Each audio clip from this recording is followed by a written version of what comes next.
Ok les gars, nous sommes de retour. Encore un petit moment à passer ensemble. Alors on a pu voir précédemment plusieurs leçons assez importantes qui doivent être assimilées suffisamment avant de plonger dans celle-ci.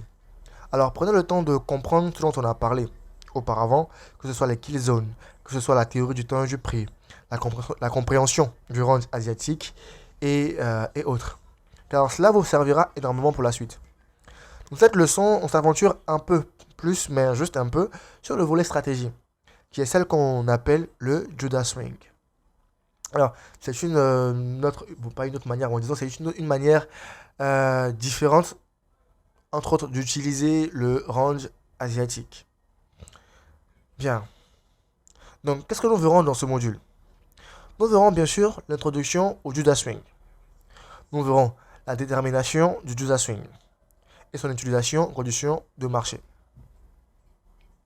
Il faut savoir que le mouvement des prix qui fixent le haut ou le bas de la sécession de Londres est souvent un mouvement énergétique. Première des choses. Mais c'est un mouvement qui ne se fait jamais sans raison. C'est juste impossible. Il y a forcément une raison. Eh bien, cela peut être dû soit à une chasse au stop loss, donc aux arrêts, ou à un retour à un niveau clé. Et donc, pour pouvoir anticiper cela, il va falloir bien évidemment faire une analyse descendante. C'est-à-dire une analyse des grandes unités de temps, jusqu'aux petites unités de temps. C'est hyper important pour avoir une vision large, de savoir dans quel sens le Judas Swing se produira. Sinon, vous risquez de vous faire surprendre vous aussi par un mouvement que vous auriez pu éviter ou anticiper. Ce qui serait vraiment, mais vraiment dommage. En ce qui concerne la détermination du Judas Swing, il faut dire qu'il débute plutôt à minuit et prend fin à 5 heures du matin, heure de New York. Ce serait, pour faire simple, l'intervalle de temps où il serait plus probable que ce mouvement se produise. Eh bien, il faut savoir que c'est ce faux mouvement qui est appelé le Judas Swing. Il est mis en place afin d'écarter les traders qui ne comprennent pas le sens du véritable mouvement de la journée. Et souvenez-vous, on a dit dans la leçon précédente qui portait sur le range asiatique, on a dit qu'après l'ouverture de minuit à New York, eh bien, c'était la période fertile pour rechercher nos setups d'entrée. Setup, ça veut tout simplement dire configuration pour les novices. Bien, nous avons ici un exemple de Judas Swing. Et je vais vous apprendre maintenant sa mise en œuvre dans les conditions de marché. Je veux ici que vous notiez que nous avons marqué tout simplement le range asiatique, avec pratiquement tous ces éléments, haut, bas, etc. Le principe est que nous devrions déjà arriver à une analyse qui nous définit clairement que nous devons être baissiers pour ce jour particulier, après avoir correctement analysé un grand time frame, bien sûr. C'est le plus important. Précédemment, on a dit faire une analyse descendante. Commencer par les grands time frames pour ensuite terminer sur les petits time frames. Alors, bien sûr, si vous voulez utiliser cette méthode dans votre trading, en la testant sur un compte démo évidemment, que vous n'allez pas avoir des setups d'entrée tous les jours. Mais je peux vous garantir que vous aurez des entrées plusieurs fois par semaine. Si vous vous concentrez sur les paires majeures. Les paires majeures, on a dit que ce sont les paires pour la plupart couplées au dollar, que sont Euro-USD, GBP-USD, AUD-USD, NZD-USD, USD-CHF, USD-JPY. J'espère n'avoir rien oublié. Bien, alors, comment faut-il repérer ce Judas Swing dans les conditions, par exemple, baissières, comme ici?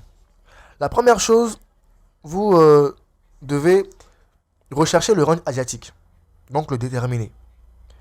Il va falloir, je précise, qu'il soit en range, c'est-à-dire en consolidation. L'idéal serait déjà que le range asiatique ne fasse pas plus de 30 pips. Quand vous prenez le haut et le bas, il ne doit pas dépasser 30 pips, c'est l'idéal. S'il fait plus de 30 pips, passez à un autre marché, ou revenez un autre jour tout simplement. Ensuite, vous allez devoir rechercher, dans la direction opposée au sens véritable de la journée, un niveau clé sur lequel le faux mouvement devrait s'appuyer. Ça peut être un bloc de contrat, comme on l'a vu en live. Ça peut aussi être un ancien haut ou un ancien bas. Car souvenez-vous, on a dit que les anciens hauts et bas regorgeaient de liquidités. Et tout cela, on va l'encadrer dans notre zone de destruction, ou kill zone de Londres. C'est aussi pareil lorsque nous envisageons une hausse. On définit notre range asiatique. On a besoin que le prix retourne en dessous de l'opening price, ou du prix d'ouverture, jusqu'à un niveau clé. et cela dans notre kill zone.